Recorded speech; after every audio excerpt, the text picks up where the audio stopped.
Welcome to the National Minority Supplier Development Council's Equity in Business podcast.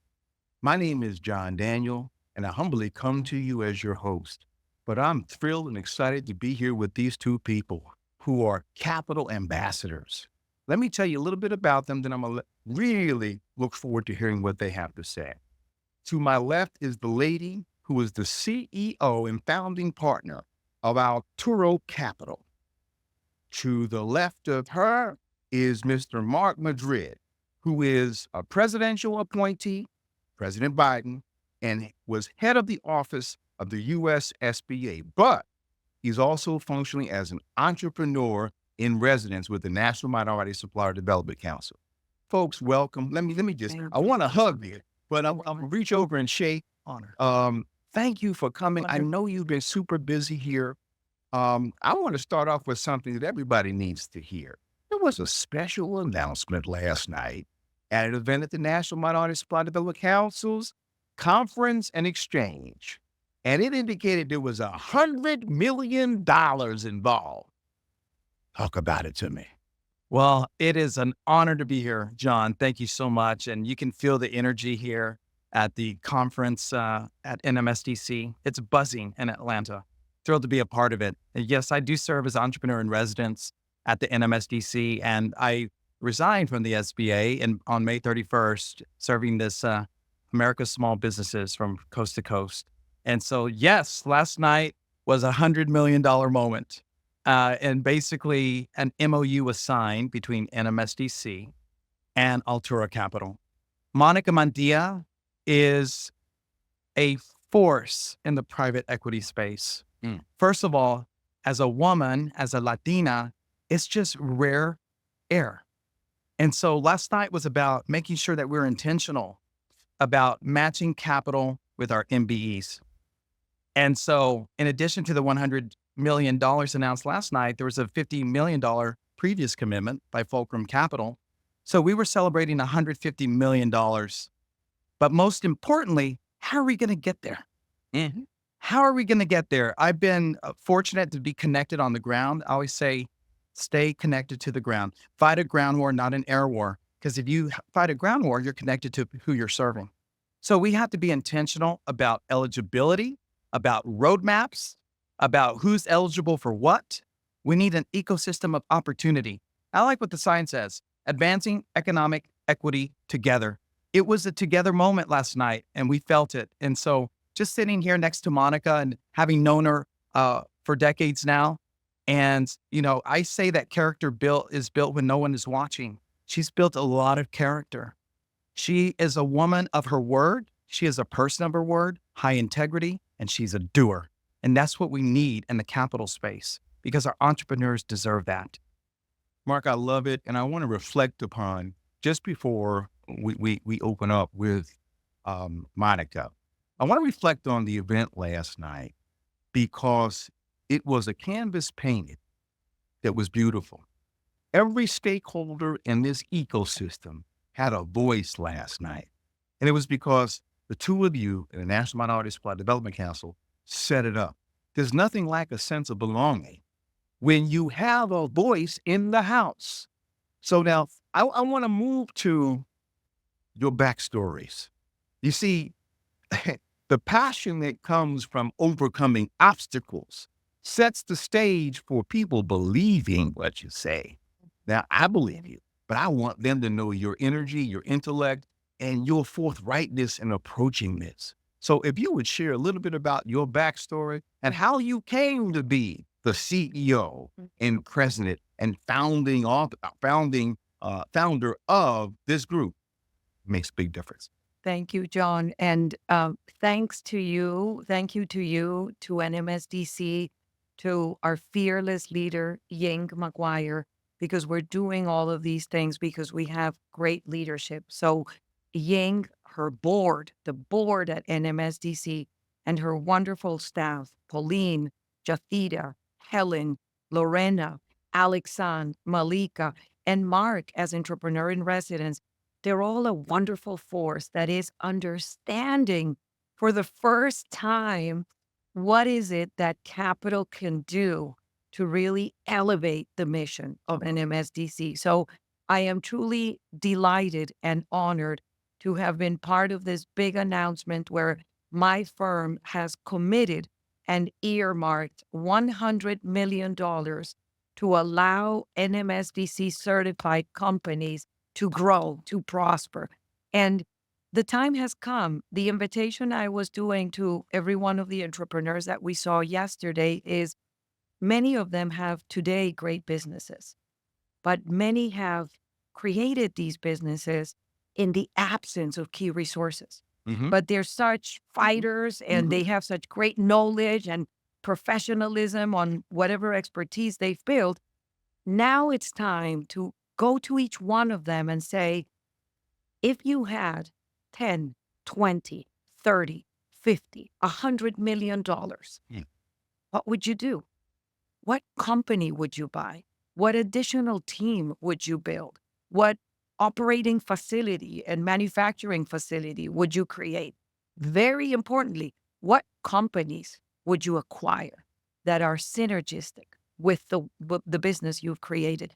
And so the time and the historical moment has come when minority talent and diverse talent can team up with capital resources like us that not only provide patient capital, because we could be what we describe ourselves as flexible capital, which could be equity, could be debt, we could be controlled or non-controlled, but very importantly, in addition to providing patient capital, we will provide strategic resources.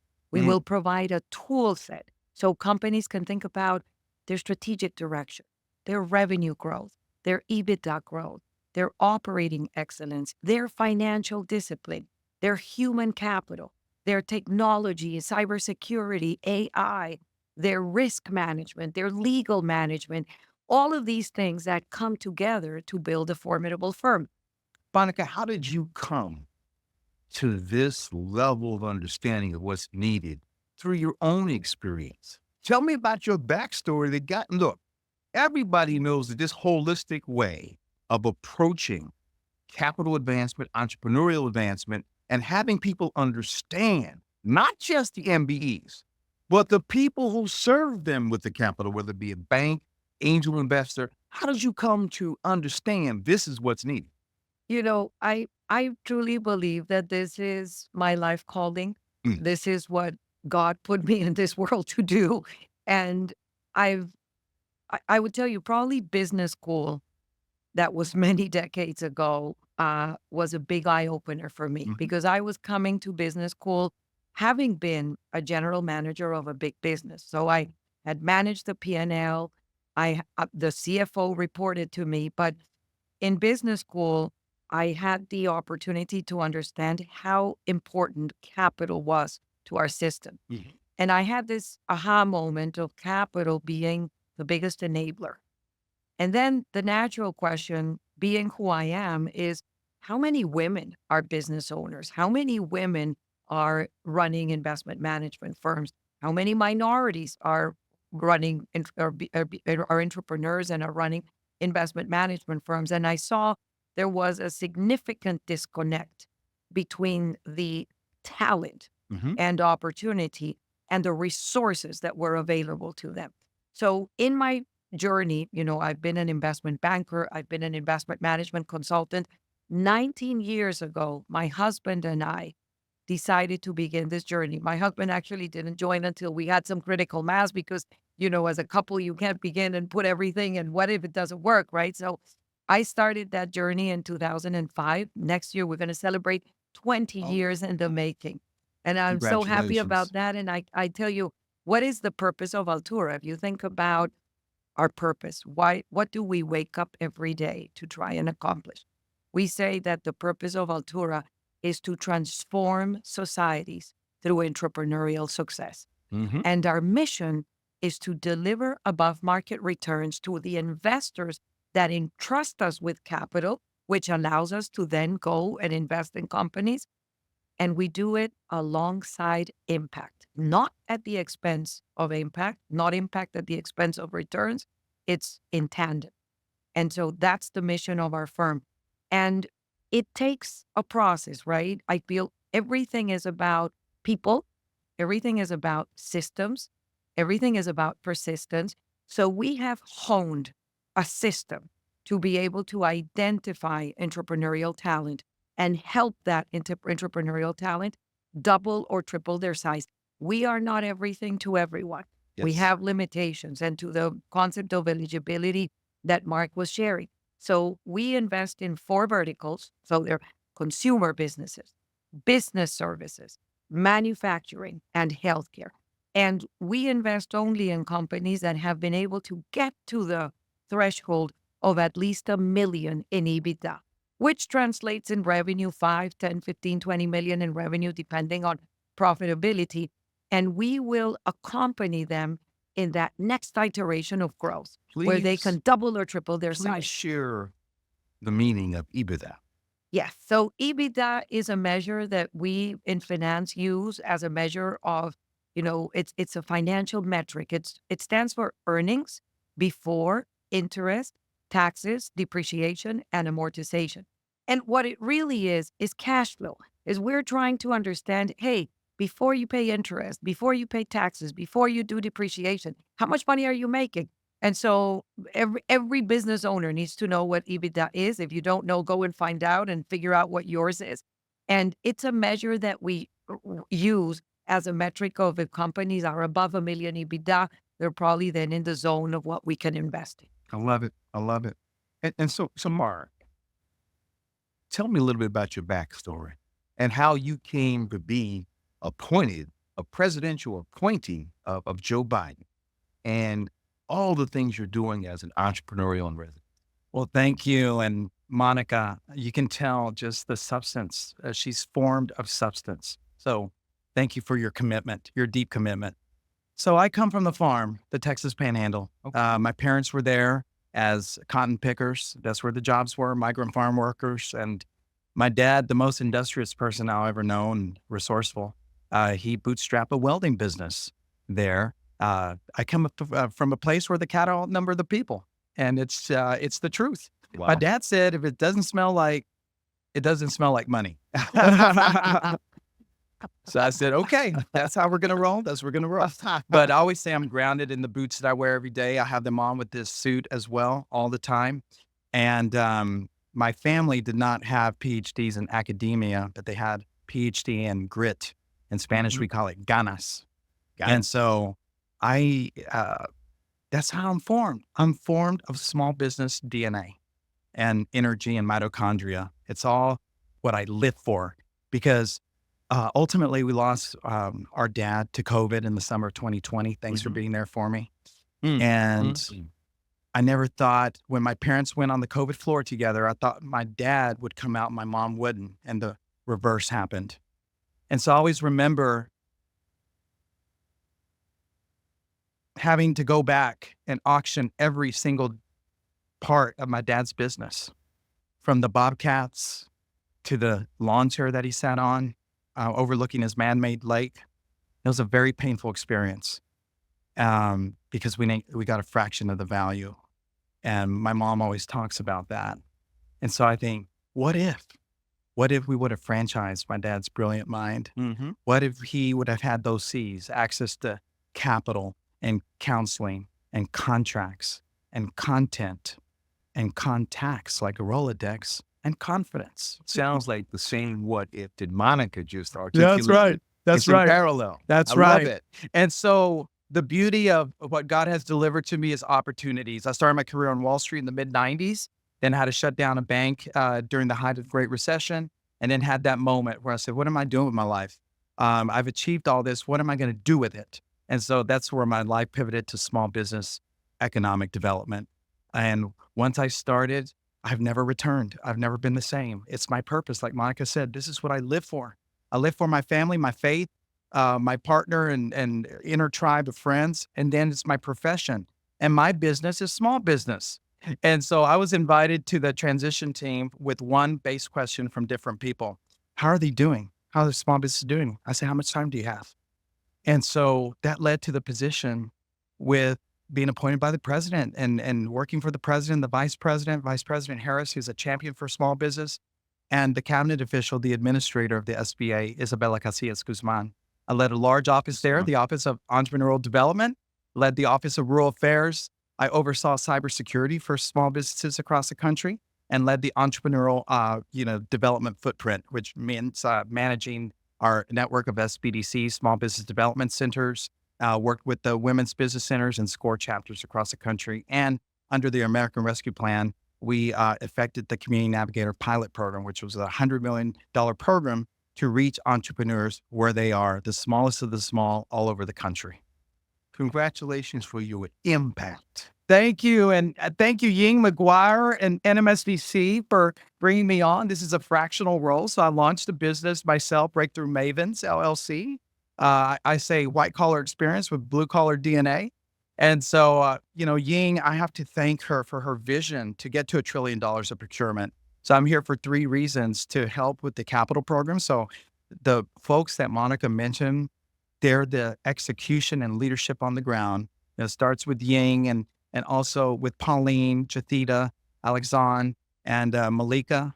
And also Lorena is right there with the Corporate Plus program and all the leaders, Lisa, Morris, and Leanne as Chief Operating Officer. So the vision is this, is that people know that I have a big heart, but you need doers at the table. Right. You need people who really understand small businesses. And that's why I'm so excited that Ying has this vision to have this ecosystem of choice. That's what it is. We need to empower entrepreneurs to have choice, but they've got to understand the products, and you've got to have people who are willing to provide them. And so that's why I'm grateful to be here. And you can look out for this joyous person right here, because I want to make sure that we serve everybody that is coming to this conference and make sure they know where to go. I love this. And what I've heard from both of you is that you understand the process of struggle, perseverance, building character and hope. And you've come from where you've come from to help others. And this notion of focusing in on capital being a center point for the whole ecosystem, because it can't grow without capital. And not, as you say all the time, Monica, capital in general is not for everybody. You have to find the right capital for where you're at in space and time. All right, but let's get to some nuts and bolts here. All right. Because you run an organization that's formidable. I need to know what you do to attract, train, and develop your employees that they would move your mission forward. That is a beautiful question, because the way we think about our business, we think about it in terms of 4 big pillars, Yes, sir. right? The first one is our investors. We are entrusted with capital from pension funds, corporations, banks, endowments, foundations, family offices, and they entrust us with their capital because they know we're going to protect it and grow it. Then what do we do with that capital? We go and find good companies. And good companies is about good people and good products, good services that then we can accompany with our patient capital and our strategic resources and have them grow. So very important second pillar, let's call it. Then the third pillar is the back engine, right? The back office, the operations, the Yes, ma'am. compliance, all these things that need to be so that we can be who we are, which is institutional grade. We respond to some of the most sophisticated capital in the world. So we need a compliance system, a reporting system, a technology, a back office that allows us to have the base engine so that all the things that we can deliver are there. And then the fourth and the most important one to your question is culture, is team. We are gatherers, trainers, recruiters, and retention agents of good talent. So Altura has a phenomenal group of a total of 29 individuals that are coming together to do that work every day, to respond to the needs of our investors, to find companies and grow the companies. And we're not running those firms, but we're there with the board members, with the CEO, with that head of marketing, with that head of operations, in whatever way they need us so that they can achieve their goal. And then in everything we do, the team allows us to do our work. What is our team? It's the group that does investment, the investor relations.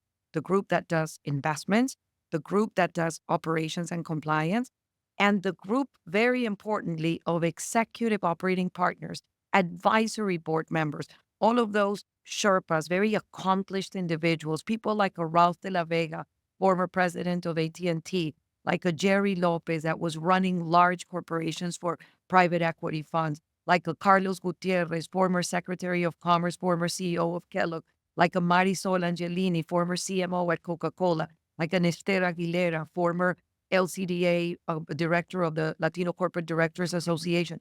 Phenomenal people that are coming to help us achieve our goal. So our goal is to scale up our organization so that we can continue to provide more and more resources. So at the essence of our business is human capital, is human capital progress. So, for example, in the strategic retreat we're just heading up to do in January, we have two objectives to achieve. How do we scale and grow our business? And how do we keep, retain, and have every one of our team members knowing where they are, where they should be, what tools, resources, do they have the right tools and resources, and that they are happy and fulfilled and feel valued in every one of the roles that they do. For me, as a CEO, I also consider myself the chief people officer, the chief inspirer, because if every one of those individuals are in the right places, feeling that they are valued, that they come every day to give everything, that they are proactive, they are creative, they're kind, and we live with a set of values at Altura that informs everything we do. Our values need to show up every day when we walk into the office, need to show up with our investors, need to show up with our entrepreneurs, need to show up with the ecosystem builders that we are. So everything, John, is about people. And for us, when we think about who we are as Impact, we care about the societies we're part of. And at every layer, whether it's the internal team of Altura, it's the group of advisory board and executive operating partners, they're the CEOs and the board members of each one of the portfolio companies. We have a total of 11 today in our portfolio, and we'll keep adding. And then we invest and we grow, and some we divest, sometimes we keep them for the next fund. Everything is around human capital. Just a small reflection on what you said. You've created a culture of belonging that leads to self-worth of the employees. And those employees, therefore, are going to be better problem solvers. Not because I said it, because Yes. McKinsey and Company said it. Right. Because the Brookings Institute That's said right. it. That's right. Because the Gallup organization said it. But you have the lived experience Yes. to show that that body of evidence is real. And let me tell you this, we do it with limited resources. Come on now. Because I'm not a Goldman Sachs, I'm not a KKR. And so I do pay well and competitively because I need to. But the more we grow and the more assets we have under management, the bigger and better we can continue to take care of our people. And I can tell you 100% of the management fees that we earn, we invest back into our company, back into our people. And as we grow, that's our purpose. So and I remember, seeing analysis of our cost of capital versus the cost of capital of much larger firms. So we have been doing and building culture in conditions and under challenges that, okay, we'll take them. And we've been able to achieve a phenomenal culture. I am so proud of my team. They are an incredible force in my life. It's a joy, each and every one of them. I do what I do and I take pride in what I do because I see the work that we've done building a phenomenal team. And it's the Altura team, it's the Altura advisors, it's the Altura executive operating partners, it's the Altura CEOs and board members and team members of each one of the portfolio companies. There are a total of 1,800 and plus employees of all of the firms that we've invested in. And No, please. 1,800 people I love that are part of that I ecosystem. love it. I want to move over to Mark, but I want to offer one reflection. And Mark, I can weave into you because you have interaction as an entrepreneur in residence, but you also have your own business. And I want to give you opportunity to speak about both. But one of the things that resounded with me as you both were speaking is how important, this may seem uh, afar from this, but curiosity of your employees. If there's no curiosity of resulting from that belonging, it's hard to move forward innovatively. And that's what you're seeking to do through your relationships with all of your stakeholders. The other thing you said, and Mark, you can take over with this too, because you both know the answer to this question as you go into your own business and what you're doing with the National Minority Supply Development Council. And how important are those boards? What difference do they make? 'Cause we kind of talk about MBEs and we talk about customers. What about the boards? Well, thank you for that question. And I'd like to piggyback on both of you and talking about humans and our human capital. I've never met anyone who didn't like to feel valued. So if I hop into an Uber, Excuse If me, I- yeah. the most important question I can ask is, how are you doing? And that was my biggest success factor at the SBA, traveling 37 states in 40 months, was that base question.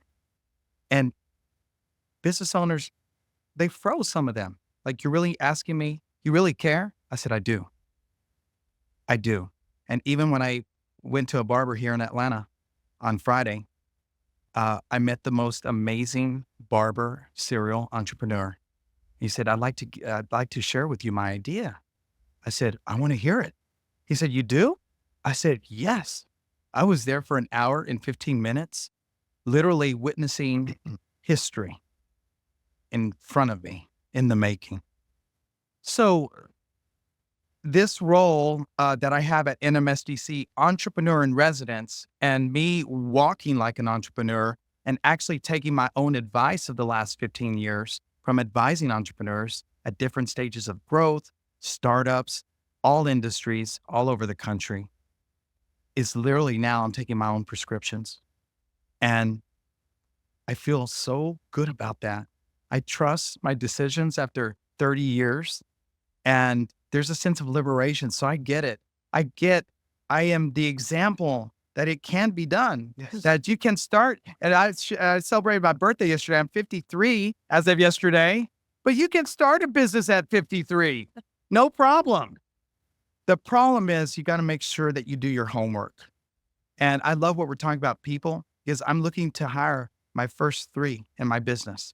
But before I do that, I got to make sure that what the most important thing to me is a culture and a fit. Because if I don't have that, then that's a recipe for failure. So I'm being very intentional about what I'm building and the right people to come in. Your question about boards, so significant, because a board really, it's the input equals the output. And what I mean by that is you got to have a board. You got to be very, very intentional about your board governance, conflict of interest, all the duties, the duty of care, the duty of loyalty. Mm-hmm. And so I call it healthy tension. Mhm. Healthy tension between the executive team and the CEO. We're talking a for-profit or nonprofit board, and the executive team and the CEO and the board of directors. But as an advisory board for a business, you got to make sure that you have amassed the specialists that are really going to focus on advising your growth and scale. So you need different areas of expertise. Yes. I mean, technology is a big one Yes. now. Yes. I mean, cybersecurity, AI, or your product and service portfolio. Also, you need a capital expert that can guide, the company and give expertise in that realm. Also, operationally efficient. You mentioned that is very, very important.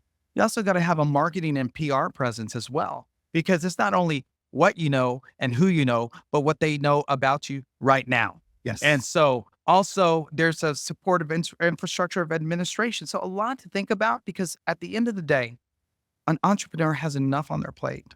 So that supporting cast is significant, but understanding where you're going, where you've been, Mhm. and where you are today, it's got to be fundamental. I love it. I love it. And John, if I may, I Yes, think we've please. we've touched upon such important things, and I want to apologize to my dear friend that because we have instructions about this mic, I usually I have to watch you and I can't watch my friend here, so I want to apologize that we've been navigating and yin yang with one mic. So apologies for that, my dear. Um, I want to mention corporations because Yes, everything ma'am. we're Yes, doing ma'am. has to do with corporations. And I want to begin with a word of deep gratitude to corporate America who comes to NMSDC and is interested and intrigued in how to continue to create value with diverse suppliers. And you're going to see a beautiful expo.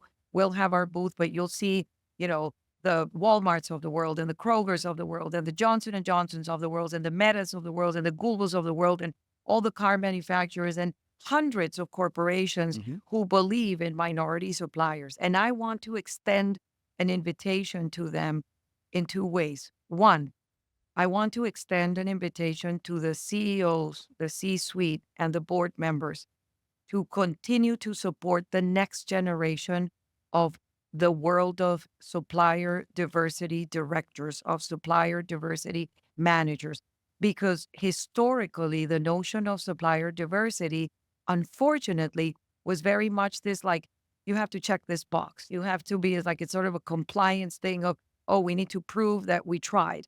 And I think that as we move in this new world, that where this momentum, this historical moment where we're announcing we're putting 100 million of our capital to make these things happen, we also need corporate America to step to put a better game. We are putting a better game. Entrepreneurs are putting together a better game. Corporations need to put together a better game. We all need to elevate our games so we can together achieve the win-win-win. So for me, one big thing, and CEOs sometimes ask me, I give presentations to boards, to CEOs, and they say, what can we do to be able to get stronger suppliers, which is ultimately what makes sense. They want the market shares that they're going after, and they want stronger supply chains, which suffered severely during the pandemic. My answer to them is continue to elevate and put the best and brightest people in your diverse supplier roles and make sure that they are connected to the business people so that they're not just checking a box. They are creating, they are innovating, they are building things that don't exist today. And my second invitation for every corporation is to think about capital providers like us as a partner. We are there to ensure that you achieve a strong supply chain, that you gain markets that you're after. So I love the wonderful case studies and success stories that we have. For example, the largest bread manufacturer in Puerto Rico that we brought into the United States with the support of Walmart and Kroger and CVS. We have organizations like, ethnic food, ethnic beauty, providers of pharma and biotech solutions like ABS in our portfolio company, who have historical companies that historically haven't existed. And we put in the capital, we put in the people, but we need the support of corporate America to also elevate their game, because the more steadiness and strategic partnerships that corporations build with entrepreneurs, the better position we are as capital providers to provide that capital for growth. And it Yeah. truly is a win-win-win, right? Change the mindsets of those who are familiar with serving minorities. Alignment, alignment. Every corporation in America needs to understand, and many do, but it's just like regaining more and more understanding, the changing demographics of our country, the markets that if they don't serve them, somebody else will, to their detriment. And so the changing demographics in America give you an incredible opportunity to better understand historically underserved markets. If you see the market spending, marketing and advertising spending to minority communities versus the rest of the country, although we are more than 50% of the country, the market spend is usually 2, 5, 3%. It's just very small. And so it's like really, but many corporations in America have understood the power of those markets. So to continue to understand the power of those markets, and to continue to understand that the resilience of their supply chains and their innovation will come from everywhere. And so I think that it's alignment of, look, we're all here to build better societies, to build capital, to build stronger organizations. And this is not a charity. This is not a social endeavor without an economic return. This is about building stronger societies, building stronger companies. And I'm always thrilled to talk to CEOs and executives of corporate America because quickly they get how we win together. But sometimes it's just like beginning the journey, right? And I always say, give us a call, go to our website. There's a number of links where you can just reach out to us. And we're always willing and happy to share our story, share our learnings. And the question I ask corporate America is, what do you need in your supply chain to make it stronger? What are the markets you're looking after that through the body of companies that we can provide, you can help, you can achieve your goal, we can achieve ours, the companies can grow. It truly is a win-win-win. I love it. I love it. As we come to a close, I want to make sure that, Mark, you have ample opportunity to share what's happening with your company. I want to offer info opportunity with any closing remarks or things we haven't covered. There's only one more question I have for both. So what are the next steps for your collaboration with the National Supply and Development Council? Oh, I love that question because Ying and team, we're on a mission to get to $1 trillion of procurement. And you have to measure where you are. So if you go to our economic impact report, you see the trajectory that we're on, but it's going to take the whole ecosystem. So I come back to that side, advancing economic equity together. We really have to walk the talk. We have to walk the talk. We have to breathe that. We have to exude it. We have to mean it. And so I'm excited about that journey. It involves teamwork, of course, collaborative partners, a capital ecosystem, our corporate procurement community, our entrepreneurs, making sure that we're reaching not only the certified, but non-certified, and eligibility frameworks, repeat messaging as our friend, so that our entrepreneurs, they have a roadmap, that they have toolkits, whether they're printed or electronic. We have to meet them where they are. They have to be updated materials. We have to make sure that we're timely. And so sometimes no update is an update. Mm-hmm. We have to think of them as who they are, the backbone of our economy. I love what Monica said. This is not just a social endeavor. This is an American economic imperative. I've been saying that for the last 15 years. What is good for this ecosystem here in Atlanta is good for this country. That is the bottom line. It makes great business sense. It makes great business sense. And so what are the next steps? Action. That's it. Action and reporting on action. Mm-hmm. I can't wait with our MOUs that we have throughout NMSDC that we celebrate their achievement. This, at the very core, is a simple MOU. We said what we needed to say. There's $100 million on the table. Wow. And to just add to what Mark is saying, to elaborate on that action, here's the detail of the work plan we have ahead. Educate, educate, educate, right? So we're going to be having webinars across the country. If you're in any one of our 4 verticals, if you're north of $1 million EBITDA, or you're not, but you can acquire, and we're going to teach people how to acquire. We're going to teach people how to use capital so that they understand how they can collaborate with us. And we're also going to be working very collaboratively with corporate America to ask them the question, what are you looking in your supply chain? Or if you're a retailer, what are you looking to put in your aisles? So we get the feedback of corporate America. We get the availability of entrepreneurial capacity from our entrepreneurs. And very importantly, and there's a notion that there's 2 very, very important notions that I want to leave every entrepreneur, to think about and execute on: the power of acquisitions and the power of conversions. Mm-hmm. Acquisitions, and many of our entrepreneurs haven't thought about acquisitions because, as they tell me frequently, Monica, why would I be thinking about acquisition? Who's going to give me the capital to buy a company? So I'm just doing what I can with what I have. And so, no, you have to think a different mindset and say, if I have an ability to acquire a company and I have expertise in that industry, and I can prove to a capital provider that we can together acquire that company, there's a capital partner in someone like us who will be able to accompany that entrepreneur. So we're going to teach the art of acquisitions in the webinars and the power of conversions. What are conversions? In corporate America, you will see a very, very healthy and important group of non-diverse business owners who are privately held, who are family owned, who are, great pioneer who built a business. And at some point, they want to have a liquidity event. So, can we, as minority entrepreneurs, buy those companies? For the owner, we're going to do a great value proposition because we're going to be able to pay the same or even better because we have a corporation who says, oh, I want to support a minority entrepreneur buying that. So you're actually not going to lose my business. I'm actually going to give you more business, which just elevates the value for everyone. Mhm. So the power of acquisitions and the power of conversions, we're going to go in detail through the conversations. We're going to, with the help of NMSDC, understand who are all the companies that are in our verticals that are pre-qualified to work with us. And we're going to cross supply and demand with the needs of corporations, with the capabilities of the entrepreneurs, with the potential of companies we can convert into diverse businesses.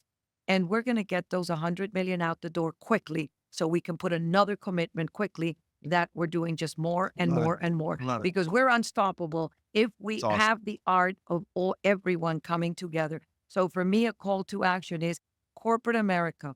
If you're listening to this and you're a board member, you're a CEO, you're a C-suite executive, you're a member of the supplier diversity team, help us understand what you need. Tell us what you need. Invite us to your strategic sessions so we can understand what you need and we can pair you with the right entrepreneur so we can all win together. This is awesome. It's awesome. Thank you.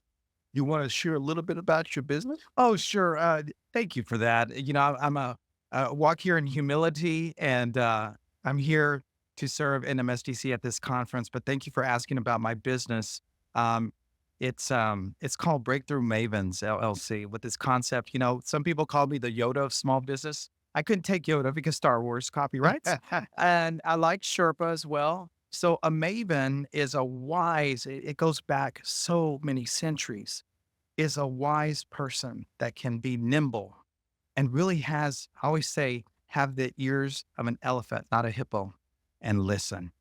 And so after 30 years of being in Wall Street, having a banking career, working in the federal government, working in nonprofits and academia, and watching my father's business with the support of my mother, Yes. just as important. What I'm providing is fractional C-suite services. It was important to get out with two institutional organizations that continue la lucha, the fight, the good battlefield, advancing economic equity together.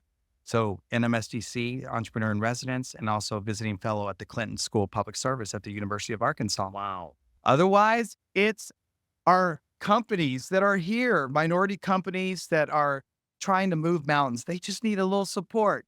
If they thought about having a chief strategy officer but couldn't afford one, because it's hard to, attract a salary for that, retain people right now, no worries. I can do this at a fraction of the cost, a fraction of the worry, and my job is to make you better. And so the branding of my company is a smiley face cap and a smiley face because I want to see happy customers.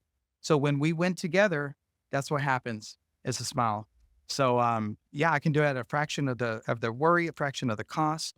And what we want to do is build, build, build. And the most thing that just makes my heart glow is when I have the trust, the earned trust of the client.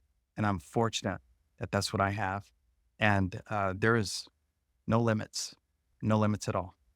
I want to say a few things because I have had the honor and pleasure of knowing Mark for more than a decade. And Mark and I have worked together, and I have seen this man in action. And Mark is a brilliant mind, a strategic mind that can think very big, but can also pay a lot of attention to the details. Mm. And they actually say that is the art of the best leaders. Mm. They go from the macro to the micro, and they can go in and out. And Mark and I have had very significant battles together that we, for example, launched together the Capital Initiative with the United States Hispanic Chamber of Commerce 10 plus years ago when Mark was the president of the Austin Chamber of Commerce. Then he went to lead one of the most amazing organizations, the Stanford Latino Entrepreneurship Initiative, where he was a brilliant CEO, and I had the honor of being a board member. And he and I worked together in getting people so they would take the course, in getting sponsors so they would finance our programs. And we actually did a number of beautiful things, including in the times of crisis during the pandemic, where all of our businesses were falling apart. And he and I and a few others, we just were working together day and night to get these businesses to work. And then when he went to the SBA, he was a brilliant mind serving our country with a big sacrifice to do so. And so, and then I was so happy when I heard from Ying McGuire, the CEO of NMSDC, that he was bringing Mark as an executive in residence to do strategic work for NMSDC. So let me tell you, kudos to what Mark has done. I respect enormously his trajectory, his heart, his mind, and his ability to think big and put it in action, right? So kudos to you, my friend. I celebrate your journey. All right. You are an amazing leader and an amazing friend. The mission, vision, and values you both have shared indicate to me that, and this is our next podcast, you're looking at legacy. You're looking at succession planning. You're looking at how you keep this ball rolling. And I hope we can come back and do something like that. Clearly, the infrastructure that you built is one of caring for your employees, your clients, looking at the detail with a microscope and looking at the future with a telescope. I think at the end of the day, the kind of grit that your dad taught you, the kind of perseverance you have, Monica, towards moving to make sure all stakeholders understand their return on investment. It would be absurd for any business not to reach out to minority suppliers if they want to grow. So you're helping them understand why and how they can do that. John, and both Mark and I know we both want to thank you because you have been a great leader in economic development. The way you articulate our thinking, our projects, how I've heard you in other podcasts, I want to recognize your leadership and how much you care about the community and how happy you are to see that there's finally capital resources. Absolutely. So I celebrate that. And I Fortune. want to thank you for your leadership and your wisdom as well. You're very kind, both of you. Want to come to a close, but I want to do a part 2 on those subjects and any other thing you want to talk about. I definitely want to see how the business is going, Mark. I want to see how it grows with all of the backdrop of experience that you have. Thank you for coming. Give me a hug, both. All right. Much. Love you. Let's do this again. All right.